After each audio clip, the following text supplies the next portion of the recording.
Arr, Pirate fans! It's time to find out the state of the ship of your defending champions for the 2022 season with your hosts, Johnny Wolver and Jake Ignaszewski.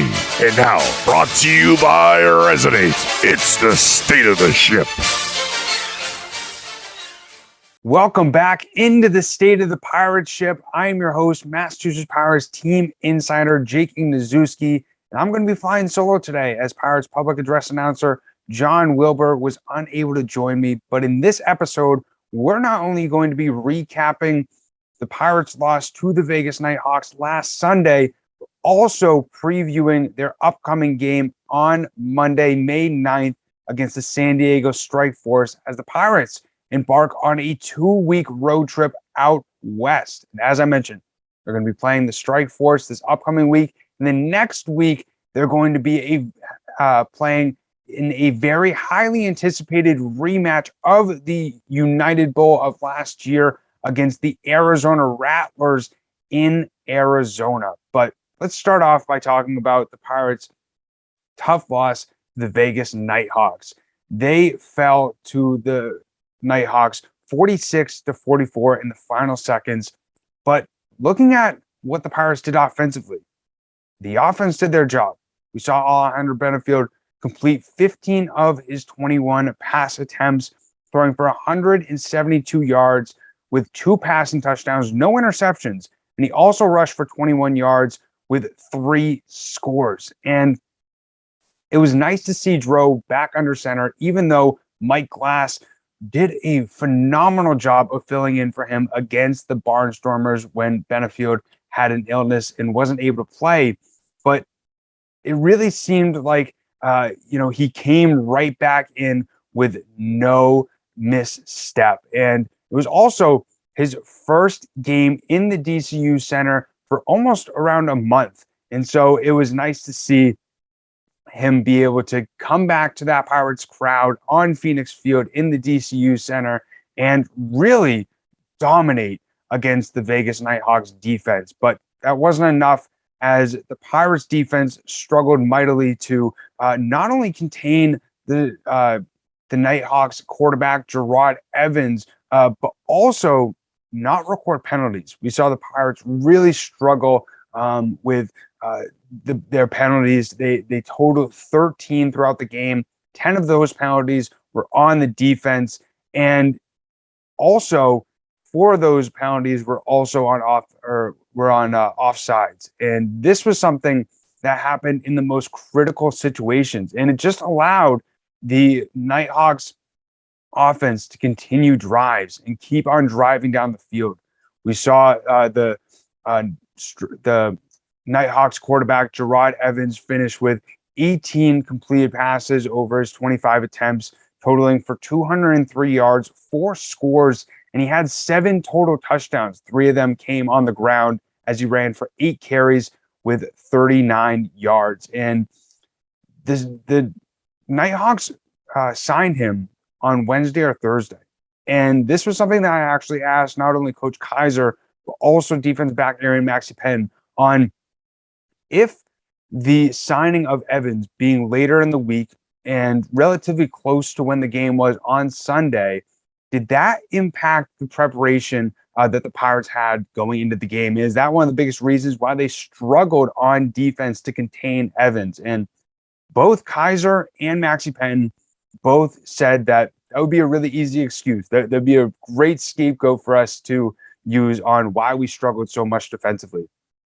But they both mentioned that they did have time on Friday to look over Evans' tape from his past football experience, figure out a way to game plan him. But really the biggest reason why the defense struggled so much was due to those penalties. And I talked to Coach Rashawn Kaiser a little bit how the Pirates are looking to minimize those penalties, because we saw this was also a huge issue for them when they lost in Green Bay 38-31, which was their first loss of this 2022 campaign.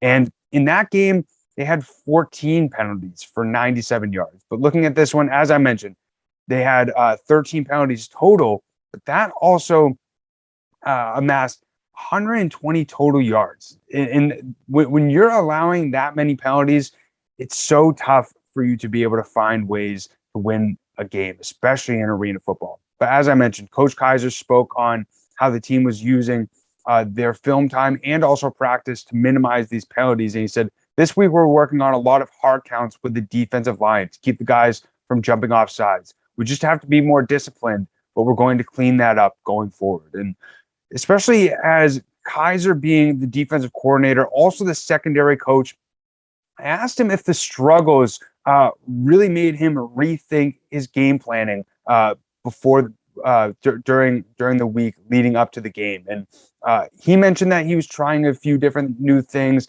not only in the film room, but also during practice, because he was really stressing that the defense was lacking communication and trust within each other.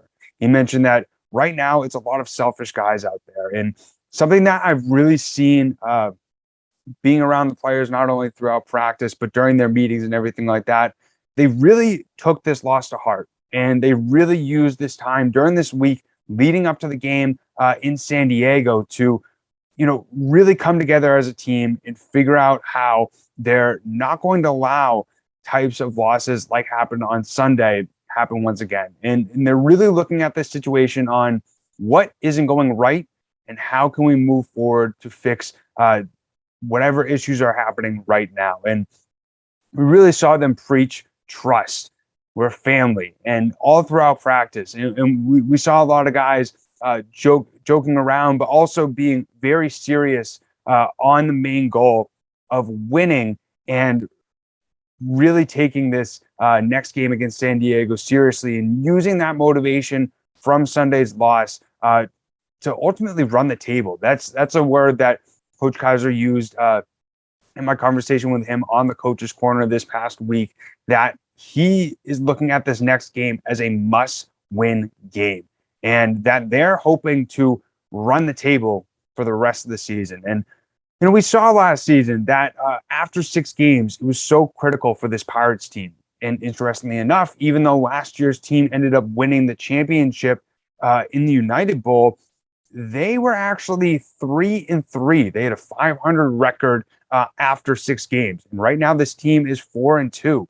And I asked Coach Kaiser, you saw what happened last season. The team really ran the table, ended up winning 11 games in a row to ultimately win the championship. And I said, time and time again, we've heard coaches and players say that this isn't last season. We want to stop comparing this team to last year's team, and we want to move forward and focus on this season.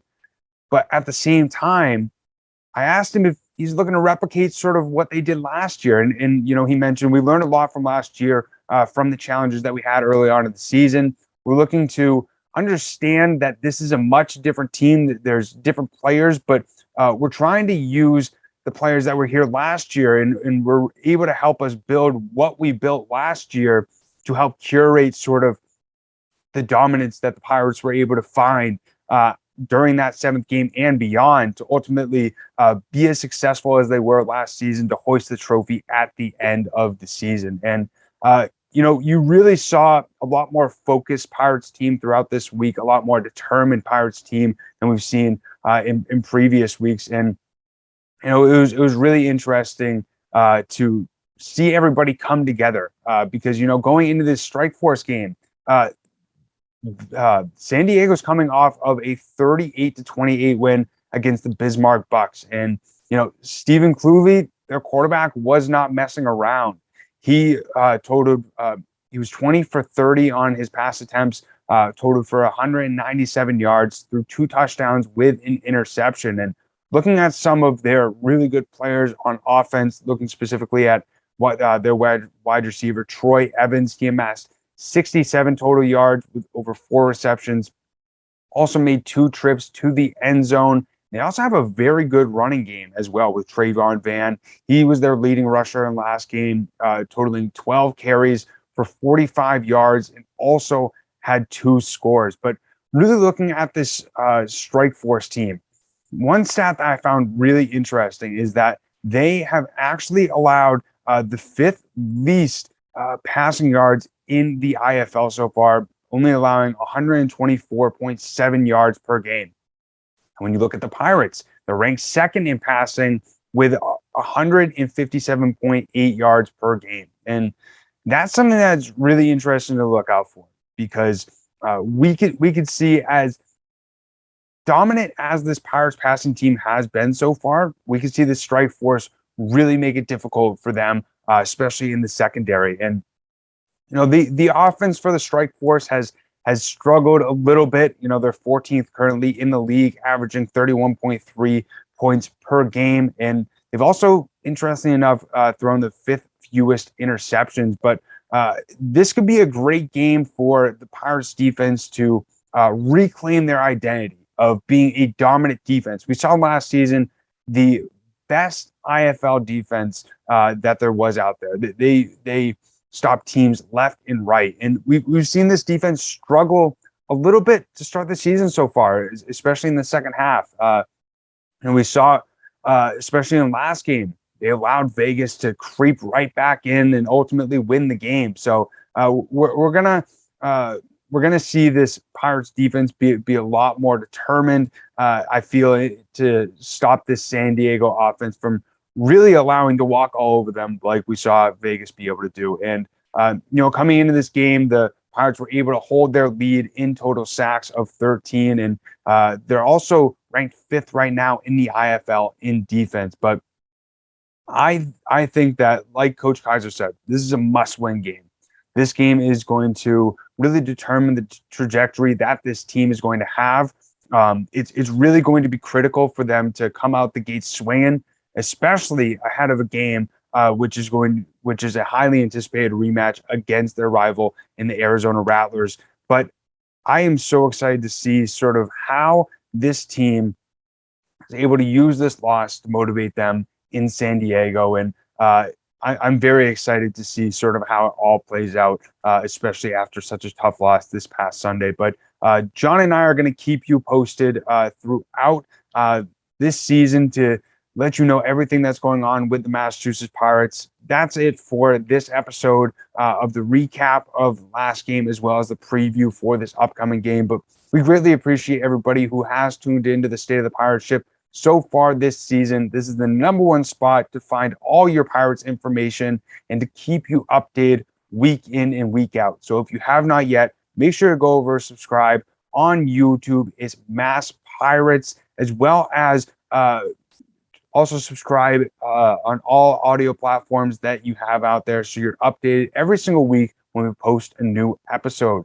But that is it for this week's episode. We greatly appreciate everybody tuning in. We'll see you guys next week.